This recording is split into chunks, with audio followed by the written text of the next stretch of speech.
இங்கே இந்த பொண்ணை அவங்க புருஷங்காரன் சைக்கிளில் கூட்டு வந்து ஒரு அப்பார்ட்மெண்ட்டில் இறக்கி விட்றான். அந்த பொண்ணு லிஃப்ட்டு கிட்ட போனால் வேலைக்காரங்களாம் லிஃப்ட்டில் ஏறக்கூடாதுன்னு போட்டிருக்கு. இந்த பொண்ணு படிக்கட்டில் ஏறி போகிறா.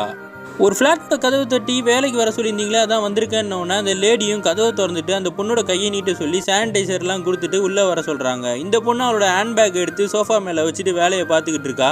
அந்த லேடி கொஞ்ச நேரம் கழிச்சு வந்து பார்த்தவங்க சோஃபாவில் இருக்க ஹேண்ட்பேக் எடுத்து கீழே வச்சிடுறாங்க. இந்த பொண்ணு வேலை முடிச்சுட்டு பார்க்குறா. ஹேண்ட்பேக் கீழே இருக்கிறத பார்த்தவொன்னே ரொம்ப ஃபீல் பண்ணுறா. அதுக்கப்புறம் இந்த பொண்ணு வேலையெல்லாம் முடிச்சுட்டு சொல்லிட்டு கிளம்பிடுறா. நைட்டு புருஷன்கிட்ட பேசிகிட்டு இருக்கும்போது நாளைக்கு என் பிறந்த நாளுக்கு ஒரு ஹேண்ட்பேக் வாங்கி தரீங்களா, அது மட்டும் இல்லாமல் எனக்கு பைனாப்பிள் கேக் ரொம்ப பிடிக்கும், அதை வாங்கி தரீங்களான்னு உடனே நான் வாங்கி தரேன்னு அவனும் சொல்கிறான். அடுத்த நாள் இந்த பொண்ணு வேலைக்கு போயிட்டு வீட்டுக்கு வர புருஷன்காரனும் அந்த ஹேண்ட்பேக்கை கிஃப்டாக எடுத்துகிட்டு வந்து தரான். கேக் எங்கன்னு கேட்டால் என்கிட்ட காசு இல்லைன்னு சொல்லிடுறான். இந்த பொண்ணு சமாளிச்சுட்டு நாளைக்கு நான் வேலை செய்கிற வீட்டில் இருக்கவங்களுக்கு பிறந்த நாள், நான் அங்கே கேக்கு சாப்பிட்டுக்கிறேன், ஒன்றும் பிரச்சனை இல்லைன்னு சொல்லிடுறா.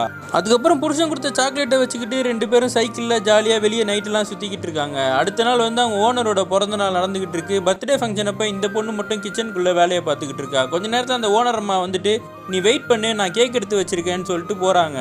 ரொம்ப நேரம் வெயிட் பண்ண பொண்ணு அந்த சோஃபாவில் உட்காந்துடுறா. இதை பார்த்து அந்த ஓனர் அம்மா பாத்ரூம்குள்ளே இருக்க ஒரு சேர் எடுத்துகிட்டு வந்து போட்டு சோஃபாலாம் உட்காராத, இதில் உட்காருன்னு சொல்லிட்டு போயிடுறாங்க.